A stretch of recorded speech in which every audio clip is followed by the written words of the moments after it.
নমস্কার, শেয়ারবাজ থেকে আমি শাশ্বত মিত্র। আমার এডুকেশনাল চ্যানেলে আপনাদের সবাইকে স্বাগত। আজকে তো মার্কেট দেখলেন হেভি ফল। এই ফলটা একটু চিন্তার এই কারণে, কারণ একটা রিকভারির পর আবার আপনি লোয়ের কাছে গেলে একটা লো ভেঙে যাওয়ার একটা ভয় আপনার থাকবেই। সবচেয়ে বড় কথা, আজকে এত বড় ফলটা এসছে ফ্রম নো হোয়ার। সকালবেলা কেউ ভাবতেই পারেনি, আমি অন্তত ভাবতে পারিনি। আমি মিথ্যা কথা বলি না যে এত বড় ফল একটা আসতে চলেছে, বা 400 পয়েন্ট প্রায় নিফটি যাবে, 1200 পয়েন্ট ব্যাঙ্ক নিফটি যাবে, এটা আইডিয়া ছিল না। একটা আইডিয়া ছিল যে হ্যাঁ ঠিক আছে, 56,400-500 অব্দি হয়তো ব্যাঙ্ক নিফটিটা আসতে পারে একটা কারেকশানে, এখান থেকে আবার মার্কেট ঘুরবে, এটাই আশা ছিল। 56,500 এসে হয়তো আবার 56,800-900 বন্ধ দিতে পারে। কিরম যেরমভাবে ফলটা এক্সেলারেটেড হলো 56,400-র পর থেকে প্রায় আরও 700-800 পয়েন্ট, মানে 1200 পয়েন্ট পড়ে যাওয়া তো আর কি কথা না। আমি 1%, 500-600 পয়েন্টের একটা কারেকশান আশা করেছিলাম, সেখানে এটা 1300 পয়েন্ট, 631 মনে হয় লো করেছে, 55,631 লো, 55,735-এ বন্ধ। তো সাধারণত এরম ফল হয় নিউজ, ইনফর্মড নিউজে, যেটা হয়তো আমি এখন জানি না। যেরকম কয়েকটা ব্যাপার আছে, 5টার সময় একটা আপনার প্রেস প্রেস রিলিজ আছে, প্রেস কনফারেন্স আছে। আমাদের যিনি তেল গ্যাসের যিনি মন্ত্রী হরদীপ সিং পুরী মনে হয় ওটাকে সম্বোধন করবেন।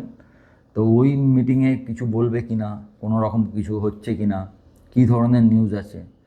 আরেকটা মার্কেটে নিউজ চলছে যে ইরান এবার যে আক্রমণগুলো করবে সেটা হেভিয়ার মিসাইলে, মোর দ্যান কত টন যেন এটা দেখলাম, মানে আগে যে মিসাইল আছে তার থেকে আরও শক্তিশালী মিসাইলে। এবং দুপুরবেলা হঠাৎ খবর আসে দুবাই এয়ারপোর্ট আক্রান্ত হয়েছে এবং অনেকে আহত, তার মধ্যে 4 জন ভারতীয়। এখন এই সব নিউজগুলো হয়তো ফ্যাক্টর, প্লাস হচ্ছে স্ট্রেট অফ হরমুজে আবার আমেরিকা বলেছে আমরা 16টা ইরানিয়ান শিপকে ডিস্ট্রয় করেছি এবং তাতে আমাদের 4 জন আহত হয়েছে, এবং আরও অনেক মাইন পোতা থাকতে পারে স্ট্রেট অফ হরমুজে। এই ধরনের নানা রকম নিউজ। এবং আবার গালফ কান্ট্রিগুলোতে ইরানের নতুন করে আক্রমণ। আপনারা জানেন 2-3 দিন আগে ইরান বলেছিল যে আমরা সরি চাইছি যে আমরা গালফ কান্ট্রিতে আক্রমণ করতে চাইনি, আমাদের যদি ইউএসকে ওরা ওদের জায়গা ব্যবহার করতে না দেয় আক্রমণের জন্য, তাহলে আমরা আর গালফ কান্ট্রি আক্রমণ করব না। এখন ইউএসকে ওরা এর মধ্যে দিয়েছে কি না এত নিউজ তো আসে না, কিন্তু আজকে যথারীতি আবার গালফ কান্ট্রি আক্রমণ করেছে। অ্যারামকো সকালবেলা একটা ভালো নিউজ দিয়েছিল যে আমরা যদি আর যুদ্ধ বেশি কিছু না হয়, আমরা খুব তাড়াতাড়ি আবার 100% ক্যাপাসিটিতে ফিরে যাব। That is very good for market. এবং আপনাদের যেটা শেয়ার করলাম, যারা আমার টেলিগ্রাম গ্রুপে আছেন, যে আইইএ বলেছে যে 300 থেকে 400 মিলিয়ন ব্যারেল অয়েল রিজার্ভ থেকে ছেড়ে দিতে পারে যাতে তেলের দামটা ঠিক থাকে, এটাও মার্কেটের পক্ষে ভালো নিউজ। আচ্ছা, রিলায়েন্সের সকালবেলার কত ভালো নিউজ যে রিলায়েন্স $300 বিলিয়ন ইনভেস্ট করবে ইউএসএতে, এবং সেটা ট্রাম্প নিজে আপনার টুইট করে জানিয়েছেন, থ্যাংক ইউ দিয়েছেন। তারপরও রিলায়েন্সও দেখুন প্রায় ওপর থেকে 3% কারেকশান হয়েছে, 3% কারেক্টেড ফ্রম হাই 1430-32 থেকে 1387-86-87। তো মার্কেট আর কি একটা panic, it's a panic situation. আপনি এখানে এটাকে আপনি কোনো রকম কোনো চার্ট ভাবনা কিছু দিয়ে আপনি বিচার করতে পারবেন না। ইটস আ কমপ্লিট প্যানিক যে কী হবে, কী হতে পারে। সব দিকে একটা দেখবেন আমাদের মধ্যেও একটা প্যানিক ক্রিয়েট হয়েছে যে পরে গ্যাস পাওয়া যাবে কি না, হয়তো সেরকম কিছুই হবে না, হয়তো আমরা এটা রেগুলেটেড হচ্ছে। আগে যেন হয়তো 2 দিনে পাওয়া যেত, এখন হয়তো 21 দিন 25 দিন পরে আপনাকে অ্যাপ্লাই করতে হবে, এবং সেটা পেতে হয়তো আরও 10-12 দিন লাগবে। মানে আমাদের একটু ভেবে চলতে হবে, গ্যাসটা খরচাটা আর একটু ঠিকভাবে করতে হবে। অসুবিধা তো হবেই, এটা যদি বলা হয় যে অসুবিধা হবে না সেটা নয়, কিন্তু অসুবিধা এখন গালফ কান্ট্রিতে যদি এত বড় প্রবলেম হয়, যেখানে কাতার হচ্ছে সবথেকে বেশি গ্যাস সাপ্লাই করে, তাদের 70% প্ল্যান্ট বন্ধ এবং বলেছে আপাতত কাজ করবে না, সেখানে তো এইটুকু অসুবিধা আমাদের হবেই। তবু গভর্নমেন্ট বলেছে যে আমাদের মানে সাধারণ মানুষ এবং হাউসহোল্ডের জন্য 100%ই থাকবে, কোনো রকম করা হবে না। আরেকটা ব্যাপার হচ্ছে যে বাণিজ্যিক গ্যাসের ইউজে কিছু প্রবলেম হয়েছে, যার ফলে কি হোটেল ইন্ডাস্ট্রির বিশাল বড় প্রবলেম। কারণ হোটেল ইন্ডাস্ট্রিটা পুরো চলে বাণিজ্যিক গ্যাসে। যদি গ্যাস না থাকে আপনি কোনো হোটেলে রান্না পাবেন না, খাবার পাবেন না। বহু হোটেলিয়াররা বলছে যে আমাদের হোটেল বন্ধ করে দিতে হবে। এই সব ব্যাপারগুলো তো রয়েছে, এগুলো আমরা কেউ অস্বীকার করতে পারবো না। এটা পার্টস অ্যান্ড পার্সেল অফ এই মানে এই যুদ্ধের পার্টস অ্যান্ড পার্সেল। এটাকে আপনি কিছু করার নেই, এটা তো হবেই। যেহেতু আমরা গ্যাস তেল আমাদের নিজেরা তৈরি আমাদের এখানে হয় না, মানে আমরা পুরোটা আমাদের যতটা দরকার সেটা উত্তোলন করতে পারি না, তাই তার জন্য আমরা অন্যদের উপর নির্ভরশীল। ফলত আমাদের এই প্রবলেমটাকে ফেস করতে হচ্ছে। এখন এই সব মিলিয়ে পুরোটা মিলিয়ে মার্কেট একটা প্যানিক সিচুয়েশানে তৈরি হয়েছে যে এই গালফ ওয়ারটা যদি বেশি দিন চলে আর কি কি প্রবলেম হতে পারে, ইকোনমি কতভাবে। এখন হোটেল বন্ধ মানে তো শুধু হোটেল বন্ধ নয়, হোটেল বন্ধ মানে যত স্টাফ হোটেলের আছে আপনি ভাবুন, সেই স্টাফগুলোর এই কদিন বন্ধ থাকবে তার মাইনে কীভাবে হবে, কত তাড়াতাড়ি আবার গ্যাসের সাপ্লাই ঠিকঠাক হয়ে যাবে।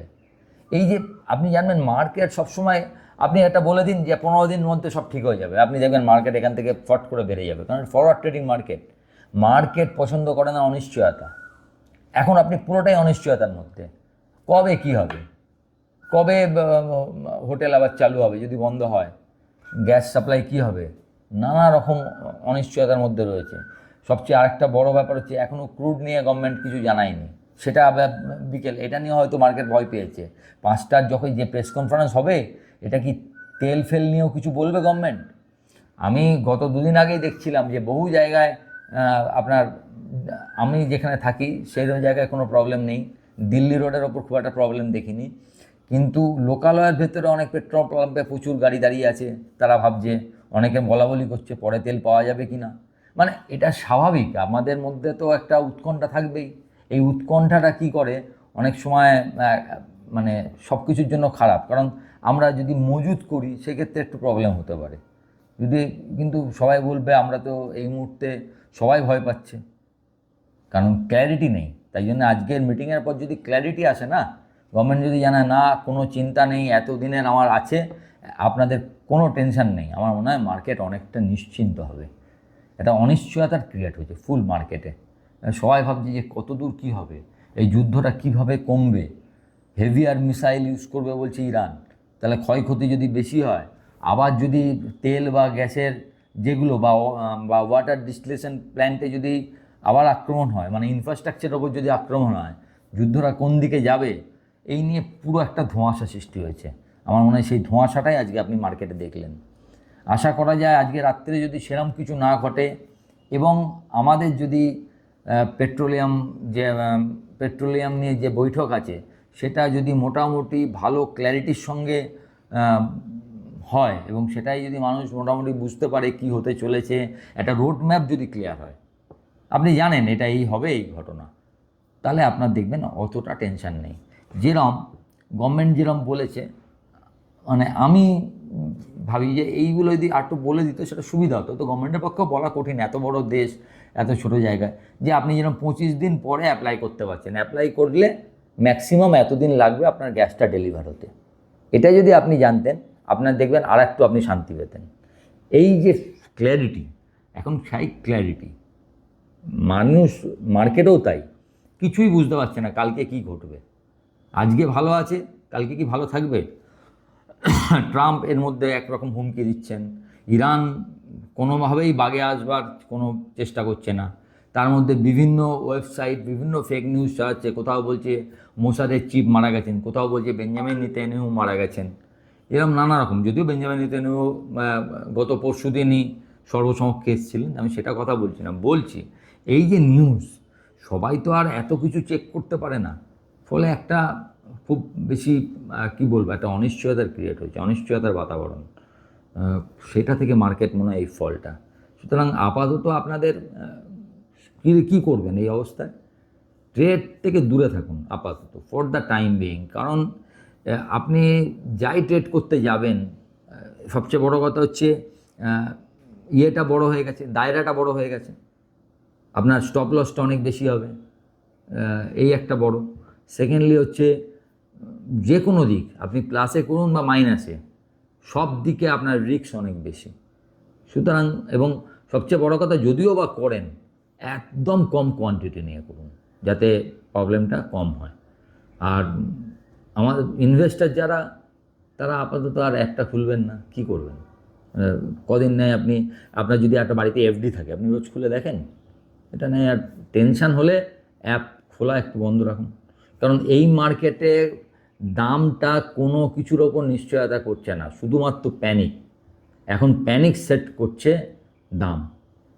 ক্যাপিচুলেশান যদি হয়, যদি দেখেন যে এমন কিছু দাম আসছে যেগুলো মানে একদম অবাক করার মতো, তখন জানবেন আপনার কাছে যদি টাকা থাকে এবং সেই সময় সেই সাহস থাকে। শুধু টাকা থাকলে হবে না, এই সময় আর সেন্টিমেন্ট একদম লো, এই সেন্টিমেন্টে কিছু কিনতে বলা মানে আপনাকে লোকে পাগল বলবে। সেই সাহসটা সেই সেন্টিমেন্টে যারা দেখায় তারাই 5 বছর পরে বড় টাকা করে। সেই ক্যাপিচুলেশন লেভেল কিন্তু আসেনি। যদি কোনো কারণে ক্যাপিচুলেশন লেভেলে আসে, যে এমন কিছু খবর হলো মার্কেট 7-8% পড়ে গেছে, এমুক হয়েছে তমুক হয়েছে, পৃথিবীটাই শেষ হয়ে যাবে বলে মনে হচ্ছে, তখন জানবেন এমন কিছু দাম আসতে পারে যে দামগুলো আপনাকে মাউথ ওয়াটারিং, মানে এই দাম পাওয়া যাবে এটা ভাবার কথা না। তখন সেরকম ভালো শেয়ার, তখন অ্যাজ এ ইনভেস্টার আপনার কাছে একটা সুযোগ থাকবে, যদি আপনার টাকা থাকে এবং মনের জোর থাকে, সাহস থাকে, আপনি কিনতে পারবেন। আপাতত কিছু করার নেই। For the time being watch, দেখুন, ভাবুন যে এটা এফডি আছে, 5 বছর পরেই দেখব। এফডির মতো ভাবলে তো 5 বছর পরে সত্যি দেখেন অনেক কিছু হতে পারে।